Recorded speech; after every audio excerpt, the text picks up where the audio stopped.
Ang programang tumatalakay ng mga usaping may kinalaman sa pananampalataya sa Diyos.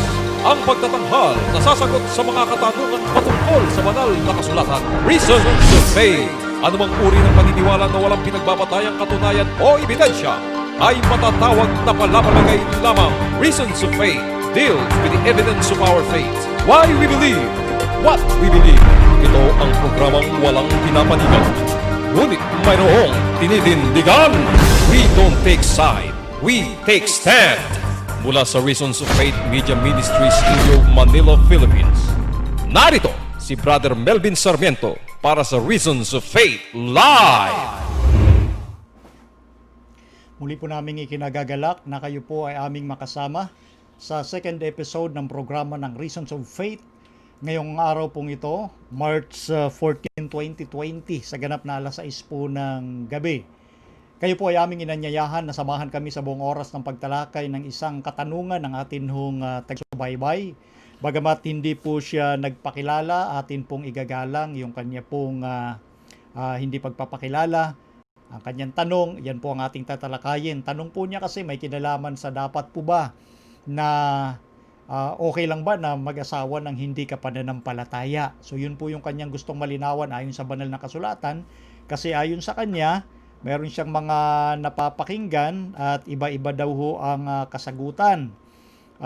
Merong nagsasabi na hindi naman kasalanan ang pag-aasawa ng hindi ka pananampalataya, pero merong panganib.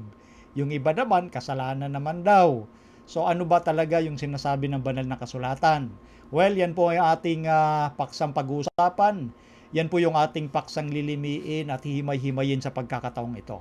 Siyempre, ang programang Reasons of Faith ay tumatalakay ng usaping may kinalaman sa issue ng banal na kasulatan at tayo po ay nakabatay sa mga ebidensya, mga facts na available, lalo na sa salita ng Diyos, sa ating mga extra-biblical sources. Then, papasok tayo sa pag-analyze. Dahil itong programa, it's more on analytic type of program.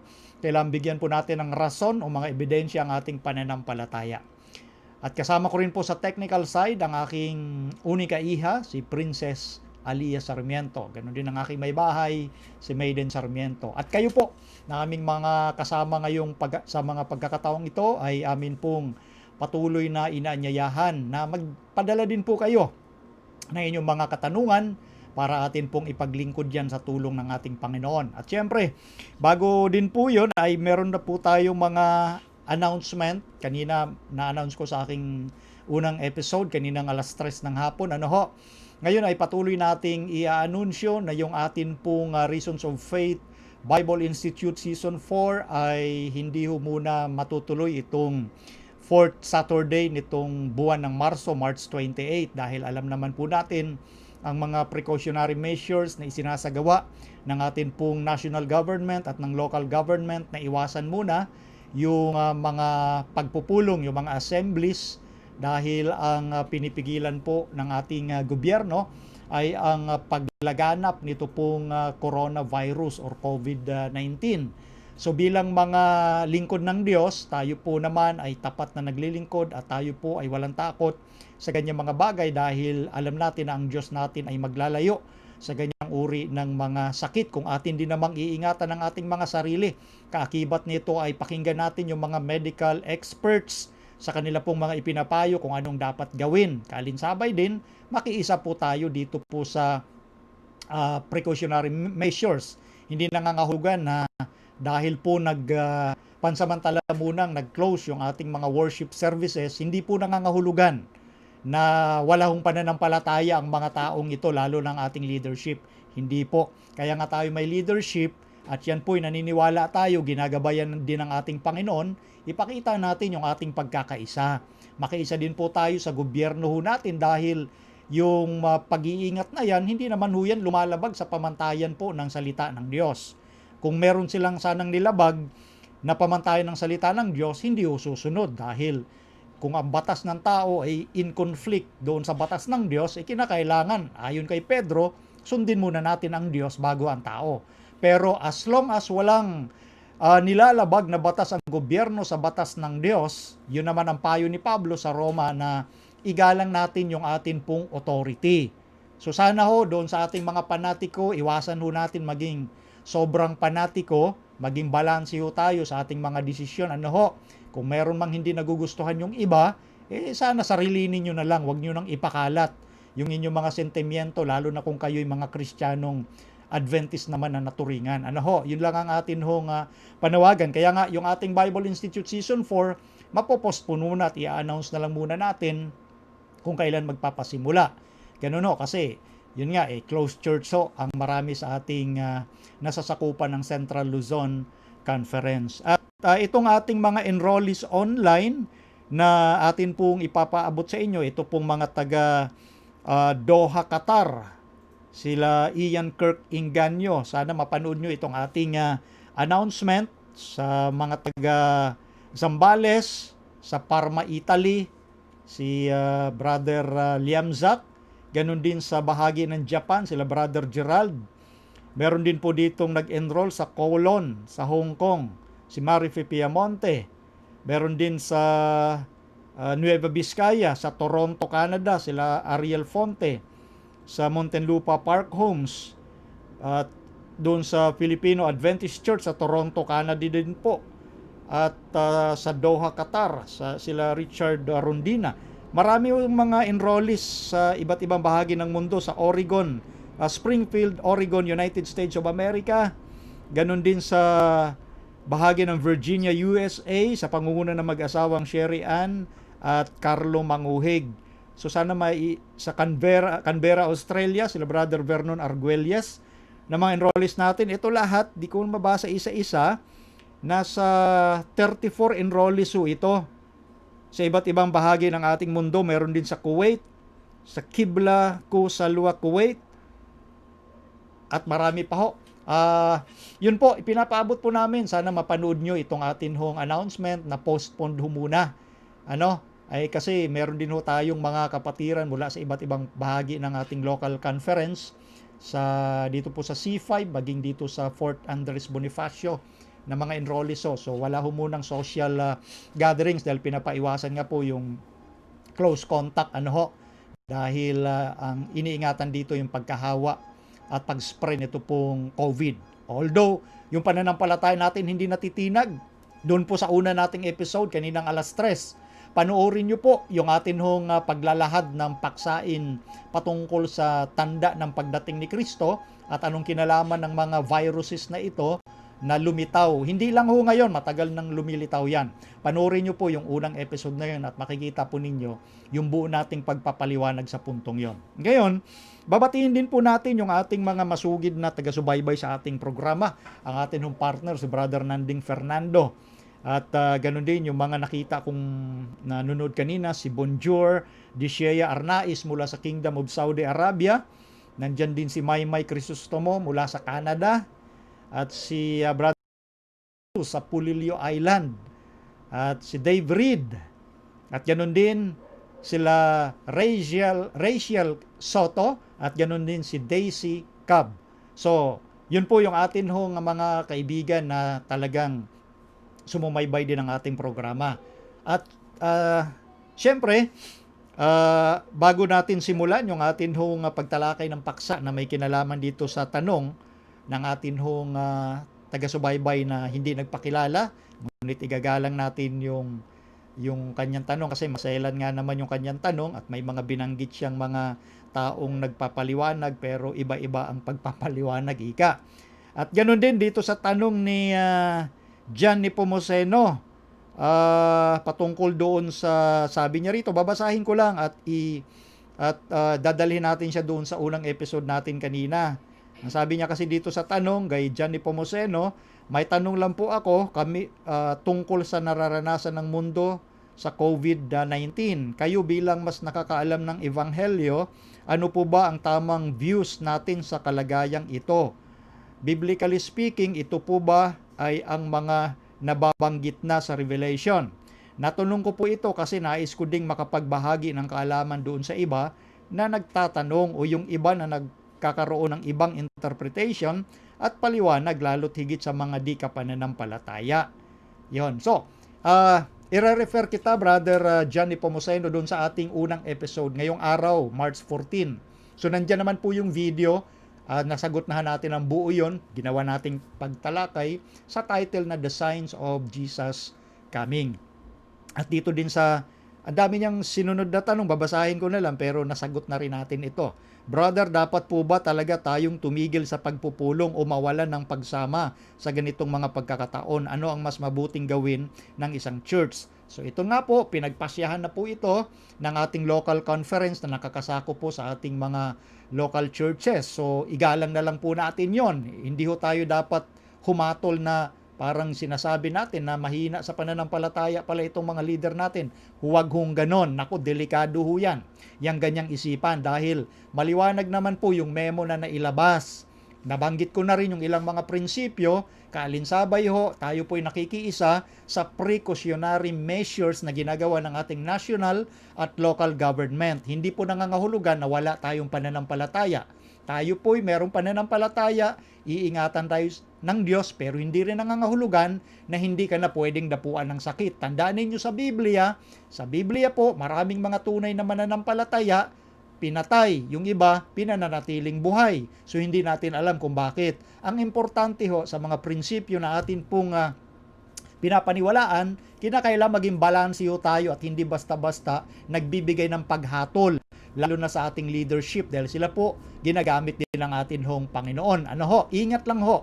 Huwag ho tayong basta-basta bumitaw ng mga salita, bugso lamang ng ating mga emosyon at hindi natin binabatay sa sound judgment.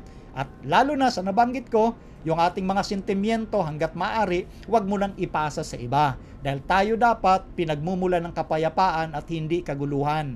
Kung anak po tayo ng Diyos, kapayapaan, kaayusan, pagkakaisa, doon sa tama, sa mga fundamental beliefs o yung mga foundational beliefs. Hindi ho doon sa mga komentary tayo dapat nagkakahiwa-hiwalay o yung mga opinion lang ng iba. Well, masyadong napahaba po ang atin hong ginawang pagbibigay sa inyo ng mga pag-iingat din para hindi ho naman tayo maging kahihiyan sa iba na kung minsan nagtatalo-talo pa yung mga mananampalataya dahil dito sa patakaran ng ating government na maganda naman. Pag-iingat po yan.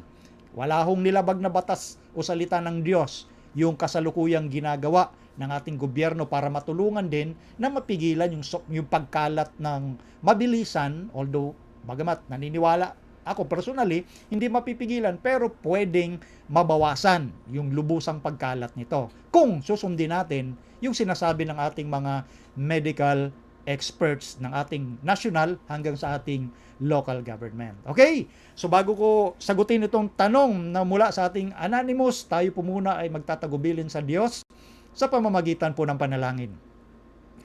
Ama naming Diyos, maraming salamat sa pagkakataong ito na muli ay gagamitin ang programang Reasons of Faith upang maging daluyan ng inyong katotohanan sa aming mga sincere na mga taga-subaybay. Harinawa ang banal na Espiritu ang manguna sa amin upang ang lubos na kaunawaan, kapayapaan, katatagan ng pananampalataya ang siya naming maging karanasan, pag-asa sa buhay na ito, ang aming maging karanasan sa inyo.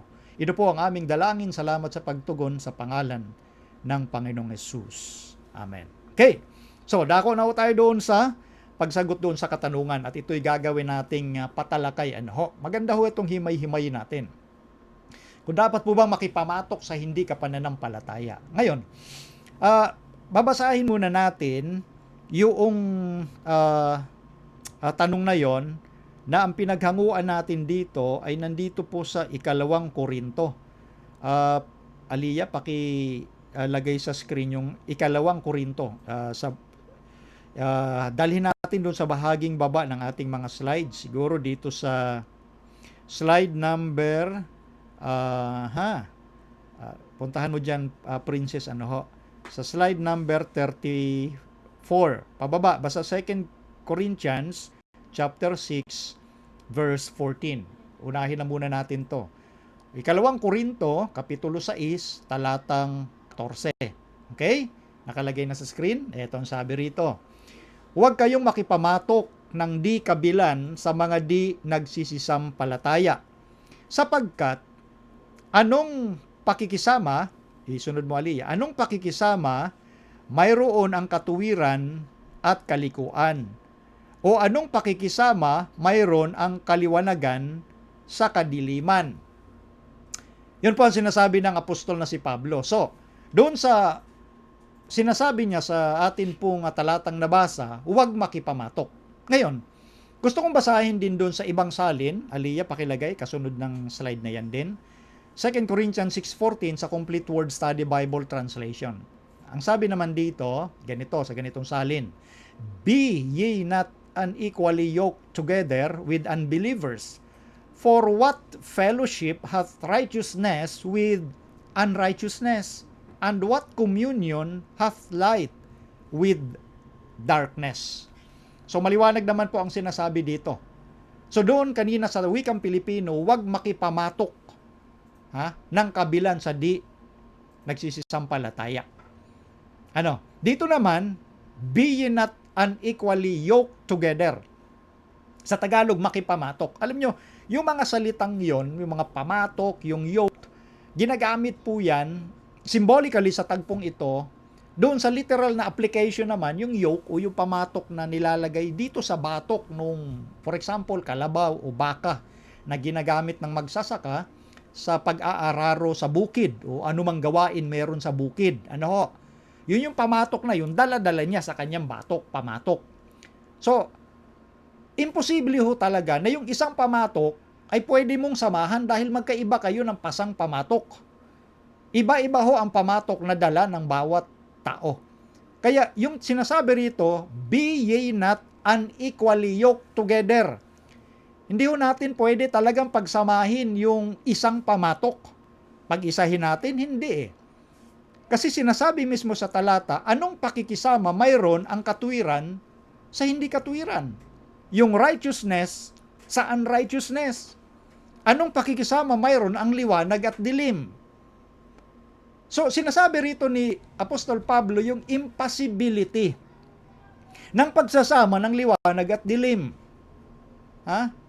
Na pwedeng magsalo, imagine niyo na lang, for example, sa isang kalabaw o isang baka, isa lang yung pamatok. And then, pwede bang magsama yung dalawang hayop sa isang pamatok? Of course not. So, sinasabi dito ni Pablo naman, spiritually speaking, nagsasalita siya sa spiritual sense, na yung magkaiba na prinsipyo ng tao, mananampalataya at hindi mananampalataya, hindi pwede ho talagang magsama. At ang tawag ni Apostol Pablo, diretso ho talaga Yung katwiran at yung hindi katwiran. Katwiran at kalikuan. Yung liko at tuwid, hindi ho talaga pwedeng magsama yan. Yung liwanag at dilim, hindi ho pwedeng magsama. So bakit sasabihin, halimbawa ng isang tagapagpaliwanag, na pagsamahin yung dalawang magkaiba ng paniniwala at prinsipyo sa buhay, pwedeng magsama pero hindi kasalanan, mapanganib lang. Pag hindi ho kasalanan, hindi ho mapanganib. Ang panganib ay dumarating kapag ang ginagawa mo ay kasalanan. Hindi tayo pwedeng gumitna. Walang gray area sa tanong na ito. It's either black or white. There is no such thing as neutral ground. It's either sa positive or negative ka. Hindi ko pwedeng gumitna. Kinakailan tayuan mo kung ano yung sinasabi ng Panginoon. At ang tawag na rito ng Biblia, kapag ikay nakikisama sa hindi ka pananampalataya, pinagsasama mo ang katwiran at kalikuan. Malinaw naman sa salita ng Biblia That's why historical, grammatical, liko at tuwid. Paano pwede magsama ang liko at tuwid? Yung liwanag at dilim. Ngayon, ang sabi nga rito sa salin, light and darkness. Hindi ho pwede. Pero ang tao ho kasi ganito yan Madalas kong banggitin dito, yung kinukot ko sa Isaiah chapter 5 verse 20, na ang tao pinaglalapit ang liwanag at dilim. Yung matamis, inaaring mapait. At yung mapait, inaari ding matamis. Yung mabuti, inaaring masama. Yung masama, inaaring mabuti. Yung liwanag, inaaring dilim. Yung dilim, inaaring liwanag. Yun yung confused o lito. Litong kalagayan ng mga hindi mananampalataya. Ngayon ganito, ayusin pa natin yan. Hindi ho nangangahulugan na kapag sinabi kang Kristiyano, mananampalataya ka na. Dahil sa Biblia ho, si Kristo mismo ang nagtakwil sa mga Kristiyanong tao, lalo na sa darating na judgment. Di ba sinabi nga sa Matthew chapter 7, ito'y common o pangkaraniwan ko nang binabasa sa Biblia eh. Matthew chapter 7 verse 21 up to 23. Ang sabi ng mga tao kay Kristo, ito'y sa panahon ng judgment na. Panginoon, di ba mangangaral mo kami? Therefore, preacher ni Jesus. Christian yan. Panginoon, nagpalayas kami ng demonyo sa iyong pangalan. Christian. Panginoon, gumawa kami ng mga milagro sa iyong pangalan. Kristiyano talaga. Pero ang sagot ni Kristo, lumayo kayo sa akin, hindi ko kayo kilala, kayo'y mga tampalasan. Yan ang sinasabi natin, na hindi nangangahulugang Kristiyano ka, ay kay Kristo ka na. Pwede mo lang gamitin yung pangalan ni Kristo para sa iyong pansariling kapakanan. Para i-justify o bigyang katwiran yung gustong-gusto mong gawin na hindi ayon sa gusto ni Kristo. Kaya nga, hindi nangangahulugan na tinatawag kang Kristiyano ay mananampalataya ka na. Pag sinabing mananampalataya, yung buhay mo isinuko mo kay Kristo. Ang nasusunod hindi ikaw kundi si Kristo. Ano pang silbi na Panginoon mo siya tapos hindi mo naman siya sinusunod. At yan mismo ang sinasabi ni Kristo. Tinatawag niyo akong Panginoon pero hindi niyo ako sinusunod. So yun po yung point ng pag sinabing believers and unbelievers. Kahit sabihin Christian kayo pareho sa iba't ibang sekta ng samahan, magkaiba ho kayo ng paniniwala. Hindi pareho yung Diyos na kinikilala mo at yung Diyos na kinikilala ng isa. Paano kayo magsama ng maayos? Di ba sa Amos chapter 3 verse 3, can two walk together except they'd be agreed? Ang dalawa hindi pwedeng magsamang lumalakad maliban na sila'y magkasundo. So yung dalawa magkaibang prinsipyo, hindi ho dapat talaga pinagsasama. At recognize naman yan maging ng mga gobyerno dito sa lupa. Di ba sa ating bansa lang? Pag hindi ka kapareho ng relihiyon nila, hindi ka ikakasal. Dahil hindi ho talaga pwedeng magsama ang dalawang magkaibang paniniwala at sa belief, sa ating perspektibo sa belief na ang dalawa, hindi mananampalataya yung isa, magkaiba kayo, ay hindi ho talaga pwedeng magsama dahil delikado ngayon. Yan po ang ating bibigyan ng justification through the biblical narrative. Hindi po ito yung kwento-kwento lang natin. Titingnan natin sa buong Biblia, ito yung totality of the scriptures, kung bakit, saan nanggagaling itong sinasabi ng apostol na si Pablo na yung hindi mananampalataya, hindi ho dapat talaga magsama. Do not unequally yoke together with unbelievers dahil walang pagsasama ang katwiran at liko o kalikuan. Hindi ho talagang pwede magsama ang liwanag at dilim. Lalo na bubuo kayo ng pamilya. So magkaiba kayo ng paniniwala. Ito ha. Itong pag-aaral natin ngayon, sa pagsagot sa tanong, sinasabi po natin ito doon sa papasok pa lang, doon sa pagpapamilya. Huwag naman ho ninyo akong ma-misinterpret. Kasi sa ngayon, merong kasalukuyang sitwasyon na meron ho talagang nagsasama na hindi pareho ang pananampalataya. Mag-asawa na kayo, di pagtiyagaan nyo, yan naman ang payo ni Pablo. Sa mga nakapag-asawa ng hindi mananampalataya, di magpagtiisan ninyo, ipinasok nyo yan alangan namang iwanan nyo yan. Pagtiisan ninyo, pagtiyagaan ninyo na maging believer siya, maging pareho kayo ng paniniwala. So, ang sinasabi natin ngayong sagot, patungkol sa papasok pa lang dito sa pagpapamilya.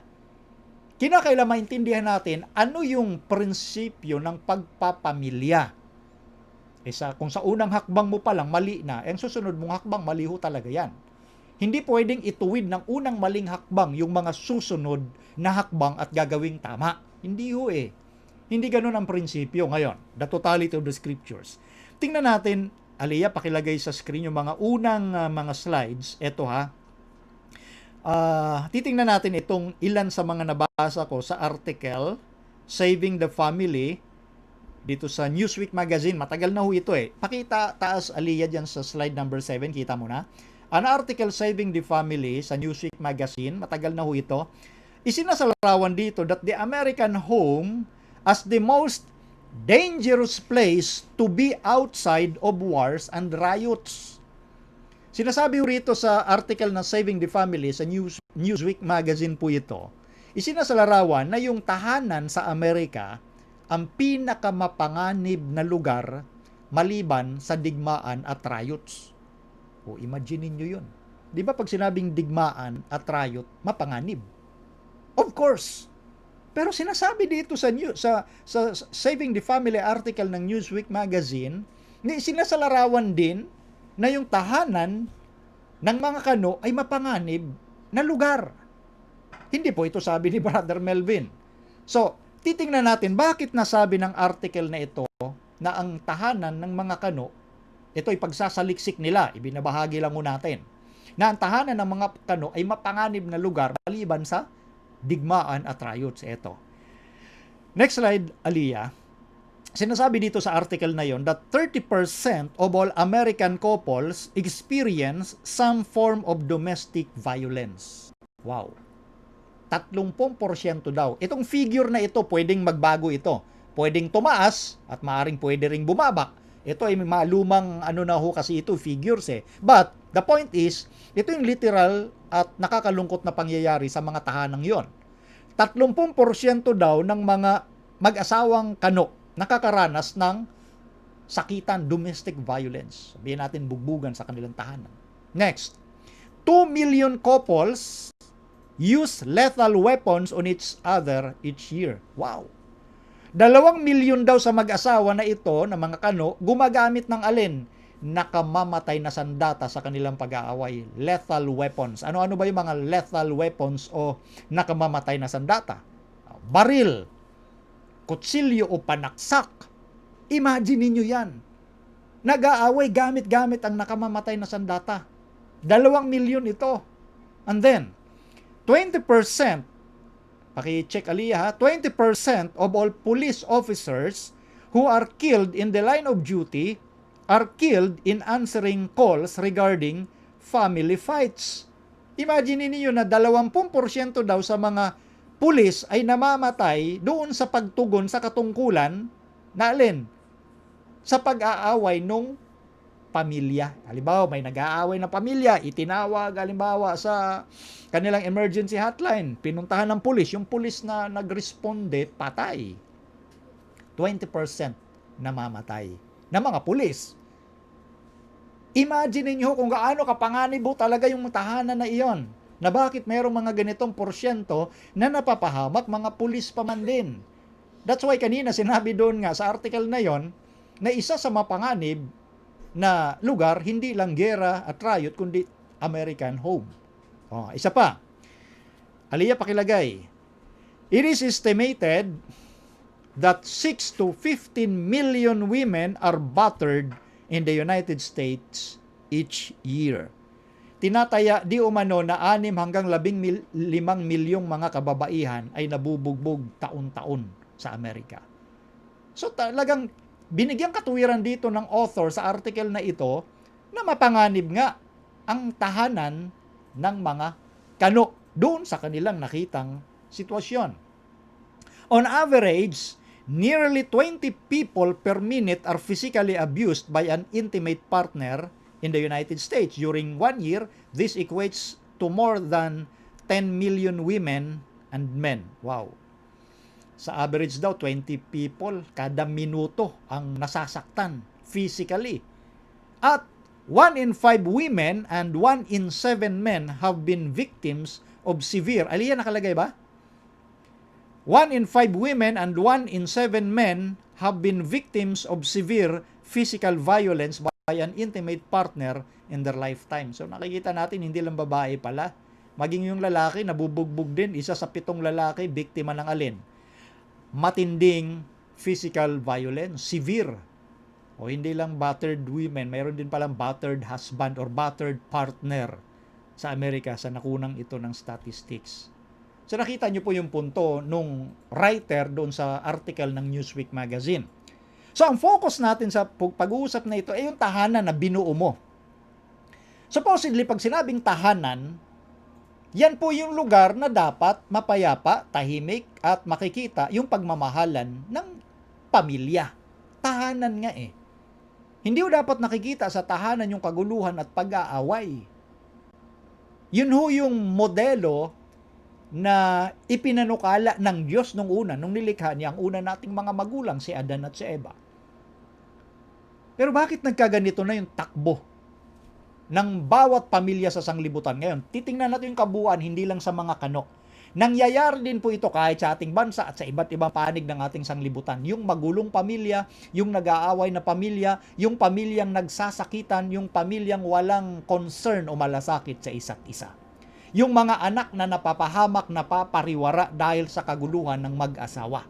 Ang casualty lagi, ang collateral damage, mga bata. So anong nangyari sa pamilya? Yun ang dapat nating maintindihan sa ating perspective na pinag-uusapan regarding sa papasok sa pamilya. So anong pamilya dapat ang bubuuin mo? Ngayon ito ha. Children and domestic violence. Pakibaba yung slides, Aliyah, tungkol doon sa children and domestic violence, yung may larawan ng bata. Okay? Yung may larawan ng bata. Sabi rito, 1 in 15 children are exposed to intimate partner violence. Kita nyo na? Kita nyo na? Okay. 1 in 15 children are exposed to intimate partner violence each year. And 90% of these children are eyewitnesses to this violence. Imaginein po ninyo, isa sa bawat 15 bata exposed na ho sa ganitong matinding violence na nagaganap. Nakikita niyo yung pag-aaway ng kanyang mga magulang o sinong sama man dun sa kanilang tahanan. Sila yung mga eyewitnesses. 90% to sa mga batang ito ay eyewitnesses. So, ganun katindi. Ngayon, may babasahin tayong isang writer na si Ellen White, Adventist Home, page 15. So, sunod na slides. Paki-assist nga at para makita ni Ali. Sabi rito, society is composed of families. Out of the heart are issues of life. And the heart of the community, of the church, and of the nation is the household. Totoo po ito. Ang lipunan ay binubuo ng pamilya. Ang pamilya ho kasi yan yung tinuturing na small unit of society. Yung maliit na bahagi ng lipunan, ang pamilya. At ang ating lipunan, yung pag-unlad niyan, yung pagsulong o pagbagsak, ay nakadepende po yan sa small unit of society, which is the family.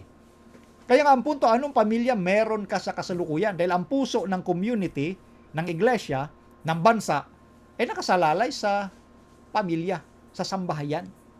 So, yung mga prinsipyo sinasabi natin ito, ha? Ngayon, mayroong sinasabi ang Biblia, ang Diyos patungkol kay Abraham sa Genesis chapter 18 verse 19, pakilagay sa screen, Aliyah.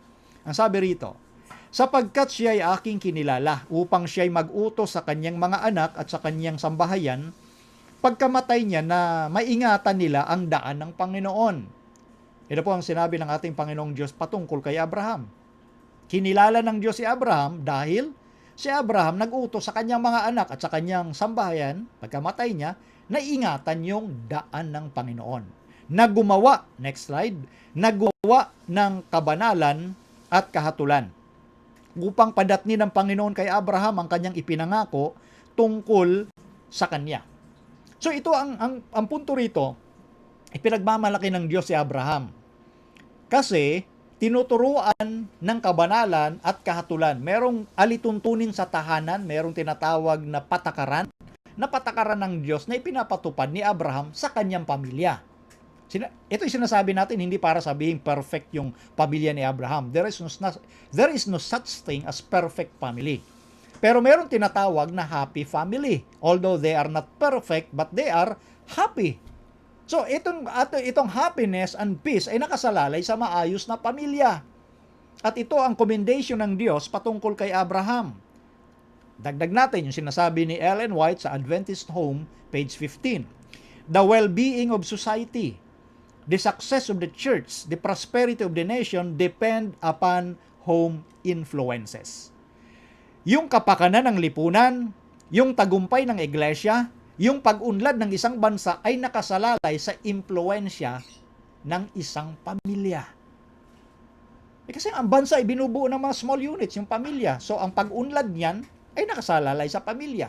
Kung ang pamilya ay hindi maayos, tapos hahawa ka ng gobyerno, ano sa tingin mo ang magiging takbo ng isang bansa? Kung mula sa kanyang pagkabata, korap na yan, hanggang sa paglaki, korap ho yan. Paupuin mo yan sa gobyerno, ang gobyerno natin, korap. Principle po itong sinasabi ng ating binasang sulat ni Ginang White. Meron akong ipapakita ritong dalawang magkaibang direksyon ng buhay. Ito yung comparison between Jonathan Edwards and Max Jukes. Pakita mo nga, Aliyah, yung si Jonathan Edwards na nabuhay noong 18th century. Eto ha, si Jonathan Edwards ay kilala bilang relihiyosong tao at siya ay mabuting tao. Meron siyang 1,394 descendants. Yun yung kanyang lahi, 1,374. Ano ang resulta nitong lahi ni Jonathan Edwards na matatakutin sa Diyos, relihiyosong tao at mabuting tao? Tingnan nyo ha, yung bunga ng kanyang lahi dahil siya ay relihiyoso. 100 dyan or 100 are preachers and missionaries.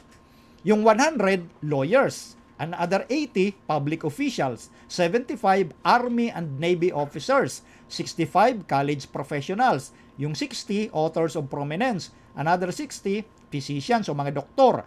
30, mga hukom or judges. 13, college presidents. 3, United States senators. 1, Vice President of the United States of America.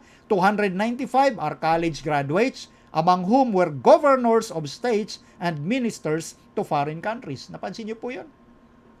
Yung malaking bilang na naging lahi ni Jonathan Edwards, magandang impluensya sa lipunan. Sila'y pakinabang sa lipunan. Napansin niyo? Iba'y mga mangangaral, mga misyonary, abogado, doktor, public officials, sundalo, navy, mga hukom, college presidents, 3 doon ay naging senador ng Amerika at isa ay naging vice president ng Amerika. So ang lahi ni Jonathan Edwards na may takot sa Diyos, yun yung kanyang pamilya, may takot sa Diyos, therefore, yung naging bunga niya may mga takot din sa Diyos. Kaya sila'y naging kapakanan ng lipunan. Ang society na kanilang kinabibilangan, blessings ang lahi ni Jonathan Edwards. O ngayon, punta tayo kay Max Jukes. Etong si Max Jukes, siyempre, hindi ho kinikilala nito ang Diyos Ha? Ito sabihin natin masamang tao. Nabuhay na walang kinikilalang Diyos. Meron siyang 540 descendants. Kokonti lang, 540. Ano ang naging buhay ng kanyang mga anak at inanak ng kanyang mga anak? Ito. 310 died as paupers. Ibig sabihin, mahirap pa sa daga. 310 namatay, mahirap pa sa daga. Yung 150, criminals. Yung 100, drunkards o manglalasing, lasinggero. Yung 7 doon, murderers o mamamatay tao. And more than half of the women were prostitutes. Mahigit kalahati sa mga babae ay alin? Mga prostitutes or sex care provider. Nakita niyo yun? So, yan yung dalawang opposite sa pamilyang binuo nung magkaibang prinsipyong tao. Yung isa may takot sa Diyos, yung isa walang takot sa Diyos.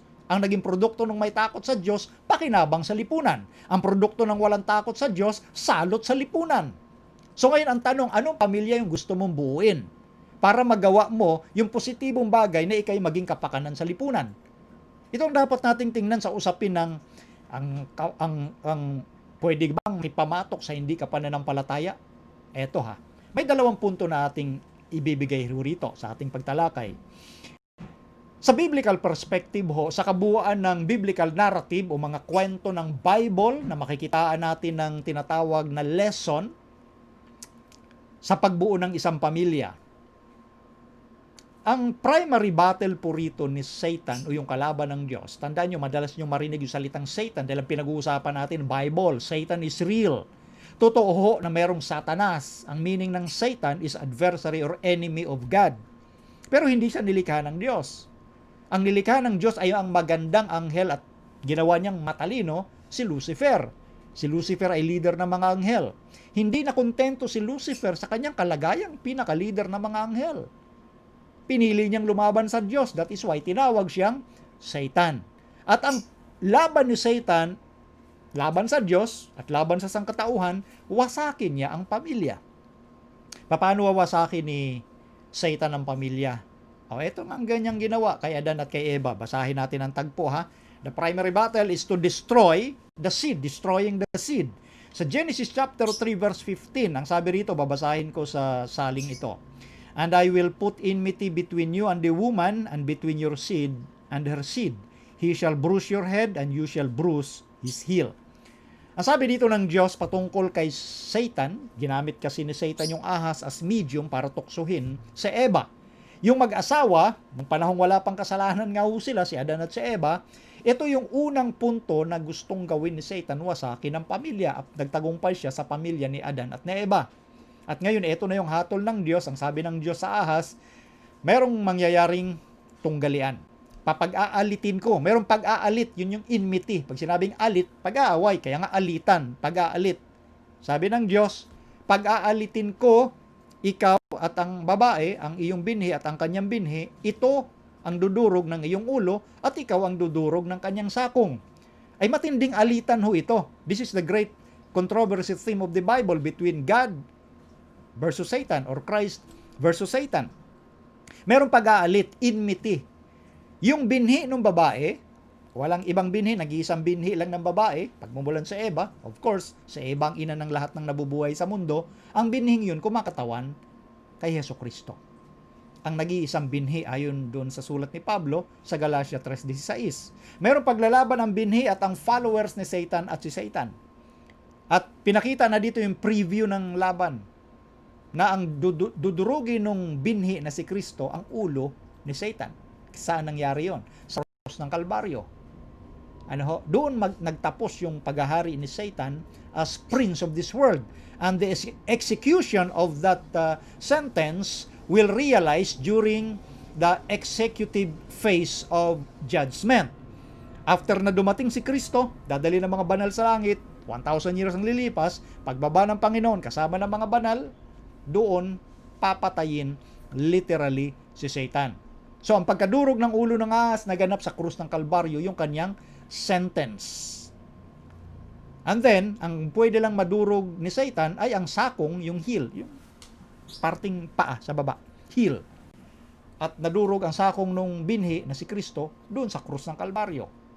Pero ang nadurog kay Satan, yung ulo niya. So nakita natin yung preview, mananalo ang anak ng Diyos.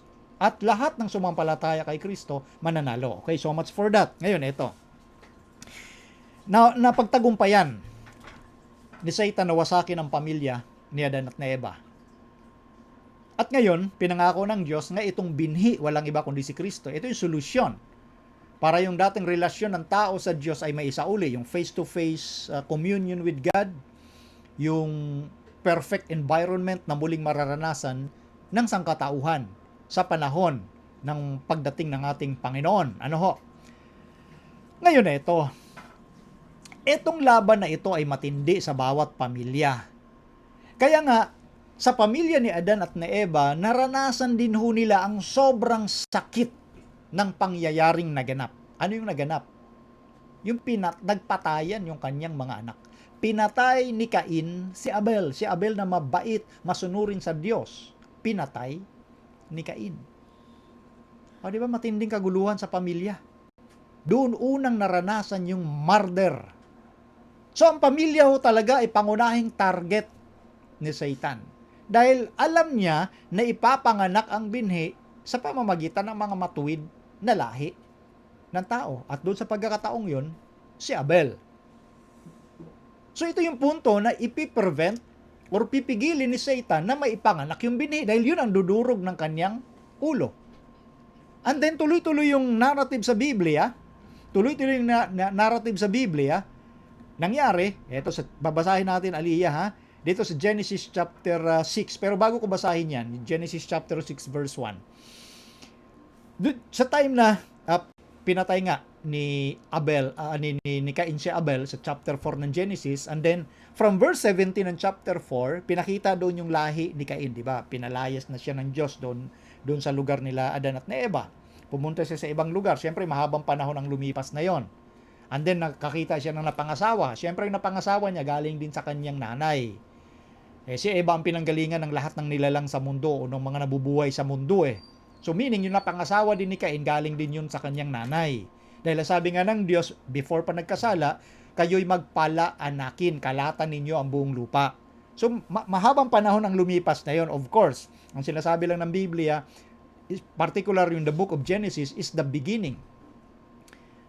The beginning, yung pasimula, kung paano dumami yung tao. And then, yun nga, nangyari yung sitwasyon na napalaya si Cain, nakatagpo siya ng asawa. Sa chapter 4 ng Genesis, mula sa verse 17, pag binasa nyo ng buo yun, Yun yung mga lahi ni Cain. And then, tumuloy hanggang sa chapter 5, ipinakita doon yung nanganak uli si Eva, ng isang mabait na bata na nagngangalang Seth. At pinakilala sa chapter 5, yung mabuting lahi ni Seth, yung kanyang genealogy.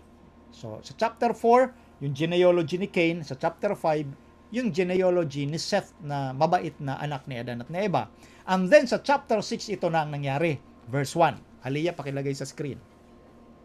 Babasahin ko sa Complete Word Study Bible, ang verse 1 na ito, ganito ang sabi, "And it came to pass when men began to multiply on the face of the earth, and daughters were born unto them, that the sons of God," ito sa verse 2 ha, "that the sons of God saw the daughters of men that they were fair, and they took them wives of all which they choose."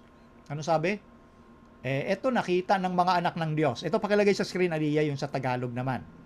Na nakita ng mga anak ng Diyos na magaganda ang mga anak na babae ng mga tao at sila'y nangagsikuhan ng kani-kanyang asawa sa lahat ng kanilang pinili.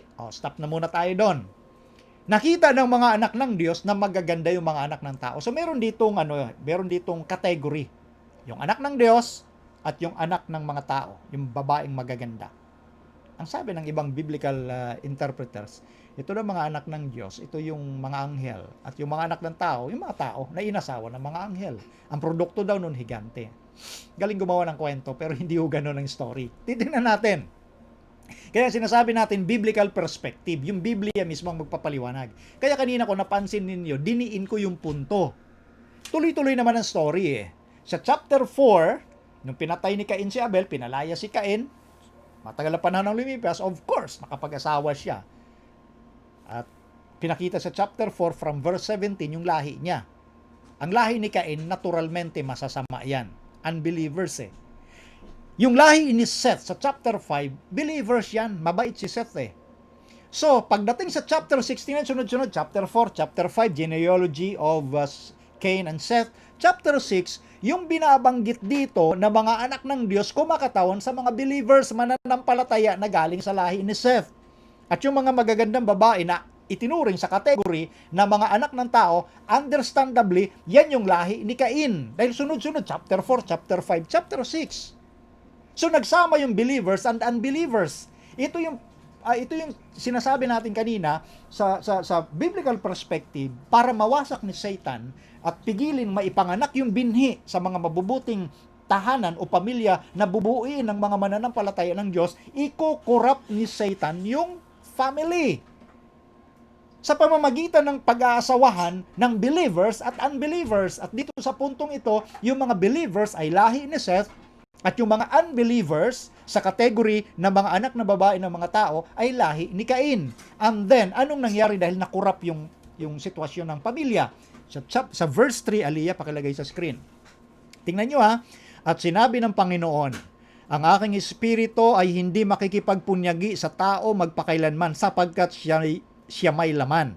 Gayon may magiging 120 taon ang kanyang mga araw." Ito na yung palugit na binigay ng Diyos. 120 years na lang ang itatagal ng tao sa lupa. In verse 4, "Ang mga higante ay nasa lupa ng mga araw na yaon at pagkatapos din naman na makasiping ang mga anak ng Diyos sa mga anak na babae ng tao at mga kaanak sila sa kanila.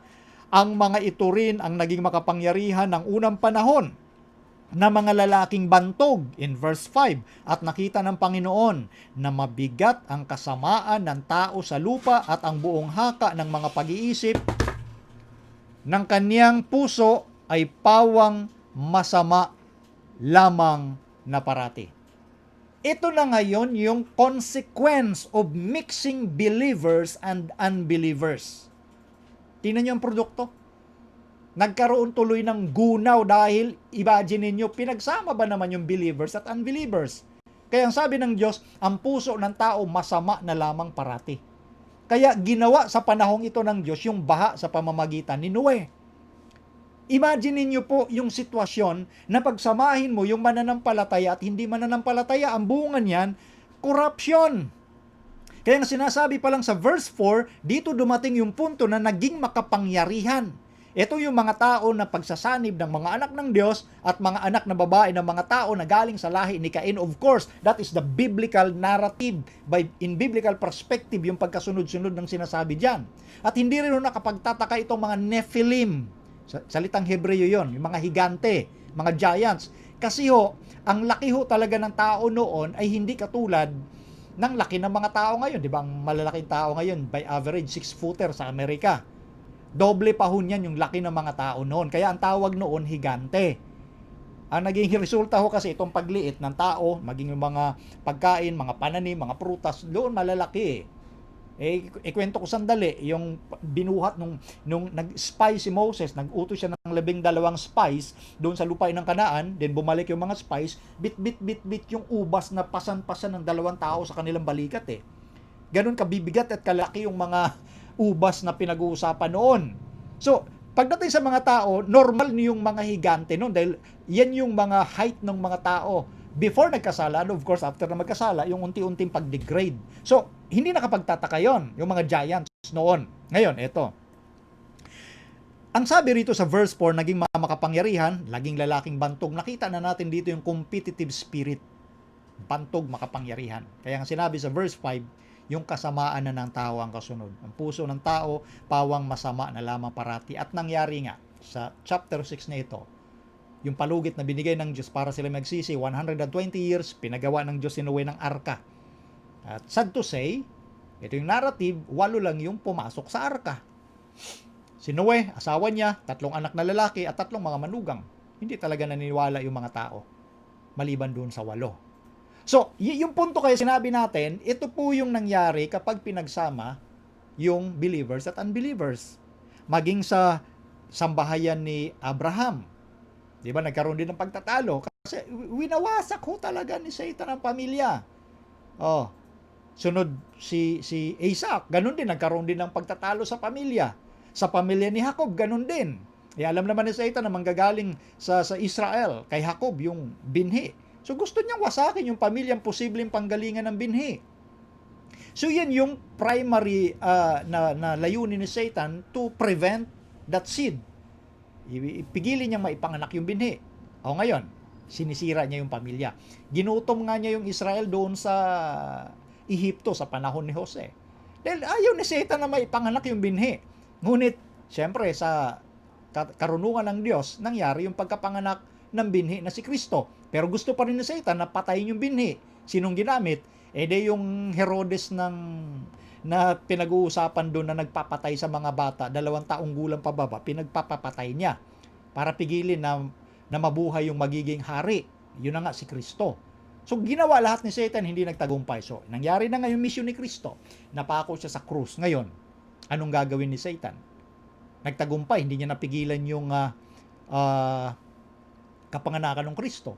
So ang gagawin naman ni Satan ngayon sa kanyang pangalawang punto na gagawin, pipigilan niya na yung binhi maghari sa pamilya. Meaning to say, pipigilan niya si Kristo na maghari sa pamilya natin. Sa papanong paraan. I-corrupt mo yung pagsasama ng bumubuo ng pamilya. Yun na nga yung believers, unbelievers, yoke together. Kaya ang sabi ni Pablo, wag makipamatok ng kabilang sa di pananampalataya, sa di kapananampalataya. Anong mayroong pakikisama? Mayroon ang katuwiran sa kalikuan. Anong mayroong pakikisama? Ang liwanag sa dilim.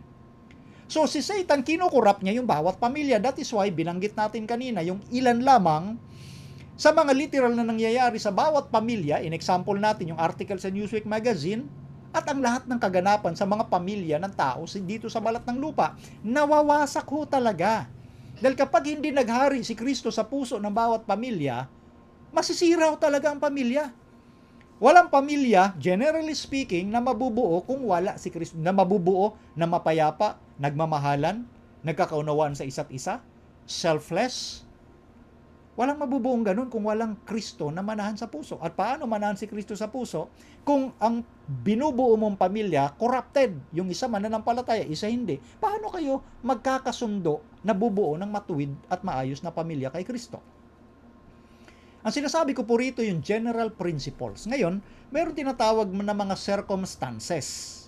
Mayroong mga experiences talaga na yung mananampalataya, hindi mananampalataya, nagsama, at ang nangyari, yung hindi mananampalataya, nagmananampalataya. Yun ay percentage, maliit na porsyento. Yun ang sinasabi kong circumstances. Praise the Lord, purihin ang Diyos kung merong nagtatagumpay sa ganon. Pero generally speaking, sa pangkalahatan, hindi nangyayari yung pagtatagumpay. O ngayon, para kang sumugal niyan. Kumbaga parang naglaro ka ng Russian roulette. Yung Russian roulette, yung baril na revolver, may 6 na lalagyan ng bala. Tapos, ang gagawin mo, sa 6 na lalagyan na yun, 1 bala lang ilalagay mo, paikutin mo yung pinaka, barrel revolver niya. Nagre-revolve. And then, itututok mo sa sintido mo, edi, sa Russian roulette, kakalabitin yan. Pak! Edi, kung matapat sa walang bala, swerte ka eh. Paano kung natapat sa may bala? O, yun yung punto na parang nagsusugal ka. Dahil maliit na porsyento ang nagtatagumpay. Kaya nga sinasabi natin, kung hindi kasalanan yung ginawa mo, walang panganib doon. Bakit man may sumasagot na, hindi naman kasalanan pero may panganib? Saan nangyari yun? Ha? Magkakaroon ng panganib kung mali yung gagawin mo. Pero tama yung gagawin mo, walang panganib dyan. Tama nga yung gagawin mo eh. Oh. Kailan nangyari na yung tama mong gagawin, mapanganib? Tama nga eh. Yung tamang pinag-uusapan natin sa sukatan ng Biblia, hindi sa sukatan ng philosophy ng tao. So yun yung 2 punto na sinasabi rito kung bakit yung biblical perspective na dapat ang mananampalataya hindi magsama sa hindi ka pananampalataya dahil hindi talaga magkakaroon ng maayos na kasunduan eh. So yung secondary battle is to prevent that seed to rule in your household. Ngayon ito, pakilagay sa screen, Aliyah, sa Matthew chapter 10 verse 36. Ito yung malungkot na sitwasyon ng pamilya. Matthew 10:36. Nakita mo na? Okay, sabi ito ni Jesus, at ang magiging kaaway ng tao ay ang kanya ring sariling kasambahay. Ito yung conclusion na ni Kristo sa mahabang mga talatang yan. Sinasabi kasi ni Kristo, magiging kaaway mo, yung nanay, tatay, manugang, biyanan. Nag-away ang pamilya. Bakit nag-away ang pamilya? Dahil kay Kristo? Hindi.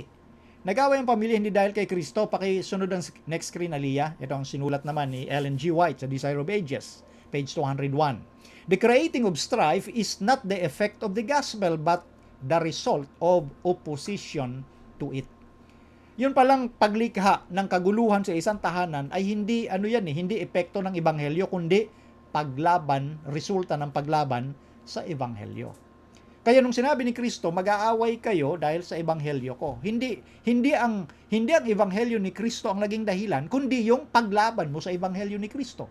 Dahil literal sa sambahayan, merong mananampalataya at hindi mananampalataya. Iyan ang binuo mo eh. Kaya nga ang dapat mong buuin para hindi nag-away-away yung pamilya, yung bubuin mong pamilya, pareho kayo ng pananampalataya. Yun yung punto kung bakit mapanganib lalo na sa mga papasok ngayon sa pagpapamilya na mag-asawa ka nang hindi mo kapareho ng pananampalataya. Hindi talaga kayo magkakasundo. Gulo ang mangyayari. Kagaya ng sinabi ni Kristo. Ang magiging kalaban mo ay sarili mo ring sambahayan. O, diba? So napahaba yung sagot natin doon sa anonymous na nagtanong na atin pong taga-subaybay ng Reasons of Faith. Pero yun ang punto. Kasi nasabi ko yung kabuuan, yung tinatawag na narratives ng Bible sa biblical perspective kung anong punto yung sinasabi ni Pablo. Marami ditong umiiwas sa sinasabi ni Pablo kesyo kung anong sinasabi na yung pamatok hindi naman yung ika na may kinalaman sa mananampalataya. Hindi eh. Mula sa panahon ni Adan, ang pamilya winawasak. Pipigilan yung kapanganakan ng Kristo. Abraham nangyari. Isaac nangyari. Kay Jacob nangyari. At sa bawat mga pamilya sa Biblia, winawasak ho talaga kapag nagkakaroon ng pagsasama ang mananampalataya at hindi mananampalataya. Tingnan nyo yung narrative naman. Doon sa panahon ni Balaam. Diba? Hindi natukso yung bayang Israel doon sa punto na ng mga offer sa kanila. Pero nung inoffer yung mga babae na mga pagano, doon nagkasalang Israel at libo-libo ang pinatay ng Diyos doon. Dahil nagsikuha sila ng mga napangasawa doon sa mga kalaban nila. Meaning, hindi ka pananampalataya. Tingnan nyo pa ang kwento. Doon sa mga Hudyo na babalik doon sa Jerusalem. Dahil itatayo na yung templo eh. Ito yung kapanahunan ni Ezra. Sabi ni Ezra sa chapter 10, mahaba yun, gusto nyo, basahin, makikita nyo yung sinasabi ko. Sa chapter 10 ng Book of Ezra, sabi ni Ezra, yung gustong bumalik sa Jerusalem, gusto magreforma, iwanan yung mga napangasawang hindi ka pananampalataya. Kung may anak kayo doon, iwanan nyo rin. Dalawa lang ang choice nyo. Kung gusto nyo bumalik sa Jerusalem, iwanan nyo yung pamilya nyo yan na hindi ka pananampalataya. At kung hindi nyo iwanan, hindi kayo pwede bumalik sa Jerusalem. Kasi nga, binubuo yun yung total reformation para hindi makurap yung plano ng Diyos na ang magdadala at mabubuhay doon ay mga nagkakaintindihan sa pananampalataya. Dahil ang history ng Israel, they are always corrupted. Nakukurap ho sila, lalo na pagdating sa babae na magaganda. At yun ang sinabi sa Genesis chapter 6. Ang ihahain ho talaga ng kaaway, magaganda. Lalo na kung hindi mo ka pananampalataya at gusto mong asawahin, tumingin ka lang sa panlabas na anyo, at hindi ka tumingin doon sa sinabi ng Panginoon. Alam niyo, mga anak naman ng Diyos at mananampalataya, magaganda ho talaga yan. Masyado lang minsan apurado yung iba at naghanap ng hindi kapareho ng kapananampalataya. So yun yung sagot natin. Biblical narrative ho yan. Hindi ho yan. Wala ho yan sa gitna na para bagang gray area. Diretsong sagot yon. Hindi mo dapat gawin yan kung bubuo ka ng pamilya. Pero doon sa nakabuo na ng pamilya na hindi mo sinunod yung sinabi ng Diyos, marahil sa iba't ibang reason, pagtiyagaan mo na. Alam nga namang iwanan mo, binuo mo yan O ipanalangin mo na mailapit mo siya sa Diyos. Wala ka na magagawa dyan. Pinasok mo na yan Yun naman ang payo natin doon sa mga nakapangasawa lang hindi kapareho ng pananampalataya. Huwag mong iwanan, maliban na siyang umiwan sa'yo. Kung iniwanan ka niya, pabayaan mo na. Siyang nag-iwan sa'yo, hindi nga siya mananampalataya, iniwanan ka, di hayaan mo siya. Yun yung punto. So, yun ang sagot natin. Anyway, yan po ang ating isang buong oras ng pagsagot yan sa magandang tanong ng ating anonymous na taga-subaybay. So, kami po ay nagpapasalamat sa inyong pagantabay sa atin pong second episode ngayong araw ng Marso 14 sa taong 2020. Bagamat itong mga nangyayari sa ating kapaligiran, itong mga scare na ito, dalangin namin na magtiwala lamang ho kayo sa Diyos. At ang pangako ng Diyos, hindi ho talaga kayo magagalaw basta ang buhay ninyo ipinagkatiwala sa ating Panginoon. At kaalinsabay nun, of course, yung ating mga precautionary measures, yung ating naririnig sa ating mga health experts, sundin natin yun. Madalas na paghugas ng kamay, yung facial mask kung kinakailangan, di ka naman pwede mag-facial mask kung nag-iisa ka lang. Ginagawa lang yun pag meron ka mga nakakasama sa isang lugar at iwasan yung talagang yung crowd, iwasan. So, lahat ng yan, yung mga sinasabi ng experts, sundin ho ninyo para maging mga kapatid, tulungan ang bawat isa o Diyos na naunawaan ito, lalo na sa mga nagpaplanong bumuo ng pamilya. Igawad sa kanila, Panginoon, ang matibay na paninindig at prinsipyo sa buhay na unahin kayo para ang pamilyang bubuuin ay nakatitiyak na hindi mawawasak ng kaaway. Maraming pamilya ngayon ang nahihirapan at nawawasak emotionally, physically, o Diyos, mentally. Tulungan nawa sila na makarecover at patuloy na iasa ang tagumpay ng kanilang buhay sa pamamagitan po ninyo na makikisama sa kanila at mag-aahon sa anumang karanasan na kanilang dinadanas sa kasalukuyan. Maraming salamat, Ama, sa pagtugon sa aming dalangin sa pangalan ng Panginoong Hesus. Ang programang Reasons of Faith ay pansamantalang nagpapaalam. Sa kalooban ng ating Diyos, sa susunod na ating broadcast ay muling dadalhin natin ang mga paksa na may kinalaman po sa usapin na malaganap at mahalaga sa ating kapanahunan para mahanda naman tayo sa sinasabi ng Biblia ang pagdating ng Panginoon. Sa pangalan po ng aking nakaagapay sa Reasons of Faith, si Princess Alia Sarmiento, na aking unika iha. Ito po si Brother Melvin Sarmiento na nagsasabing pagpalain tayong lahat ng ating Panginoong Diyos.